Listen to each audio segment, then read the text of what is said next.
Another wonderful day, online learners. This is once again Mentor Noy of the Academia Gonzaga Learning Systems, and we will be talking about a basic concept in linguistics, which is prescription versus description in the methodology of applying linguistic processes.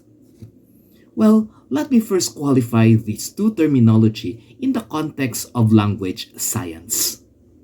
When we say description, we always apply language verbatim from the rules and principles of accepted grammar standards, meaning there is no inclusion of human innovation in this context, as rightness and wrongness of the application is directly addressed by the rules of grammar mentioned in the foundational and structural systems.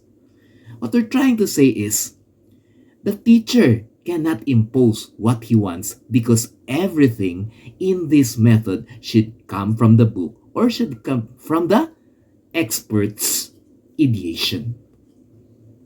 On the contrary, prescription is an application of language in a sense that the applying teacher or individual innovated language to the best interest of the teacher applying, or to the recipients at hand, or to the environment as presented.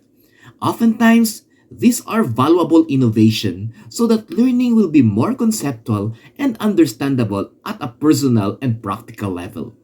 What we're trying to say here is that teacher tried to teach the rules of grammar, the concepts of grammar in his personal delivery, in his conceptualization, in his own methodologic comfort. And that is also an accepted practice if the time is right.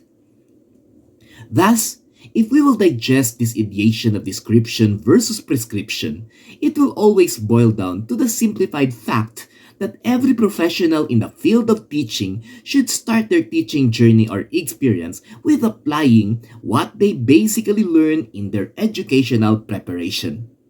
That means applying the rules, the basics, the foundation, and the concepts of the book of grammar. This is very much identical with description. As time passes by, these teachers will gain training, experience, failures, successes, and other milestones leading to their conceptual thought of innovating the way the linguistic subject should be delivered or taught. Now, they can adjust to fit the environment, the audience, and even the reason of application and the season of application without compromising the rules and procedures that are considered the backbone of language. Again, they can have innovation but not compromised. Innovation without compromising the rules and procedures of language and the science of linguistics. This is now the process of prescription in teaching linguistics. Thus, it is best to clarify that description and prescription are not rivals or are not separate choices in the field of teaching linguistics or language itself. On the contrary, description should be the foundation of teaching language, and prescription should be the advanced propagation of the teaching of language in the educational experience of students and practicing teachers. Now, upon seeing the correlation and the associative points of these two terminology, let me share with you one danger that we will meet along the way. If in case the teacher prescribed language before describing it, in his or her own class, there is a great tendency that language will be taught as an opinion of the teacher and not as a rule of procedure from the book or from the real basis of grammar. This is the situation that we should always be conscious with. We should avoid. That is why there are no shortcuts to prescription, but really to pass by the avenues of description. As a mentor myself in the field of grammar and language for the last 23 years, I want to honestly convey that I did not regret that my teachers started educating me with a very strong foundation in the field of language and in the science of linguistics. That is to me the best descriptive methodology that I met, and I am very blessed to have been under that.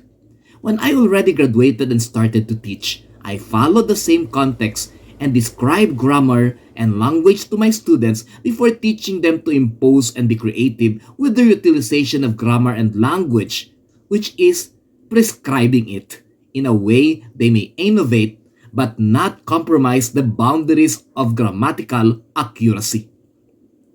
Yes, there are no shortcuts in the implementation of learning. We cannot just teach innovative learning, multivariant learning without teaching the basics and the foundational knowledge.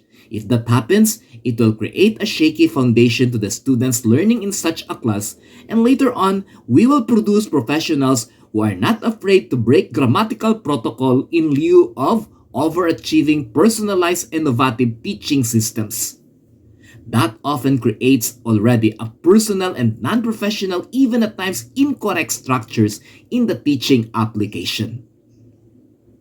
I hope and pray that you have understood that description is the anatomy of language and prescription is the physiology of language, both of which are vital and important and should not be compared to bang heads with each other because they are foundational and creative sources of importance to let the new generation learn and appreciate grammar and language in the science of linguistics.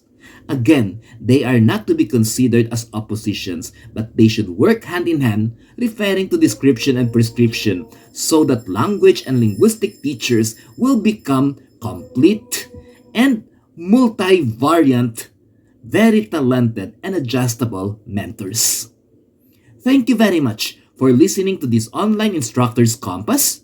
If you wish for a topic to be discussed in our instructor's compass online program, you can message below this YouTube video. It is always fun to learn and learn correctly yet simply. Always tune in to the Academia Gonzaga Instructor's Compass, and Mentor Noy will just be around to simplify things that we will use in our lives. Have a great learning, everyone.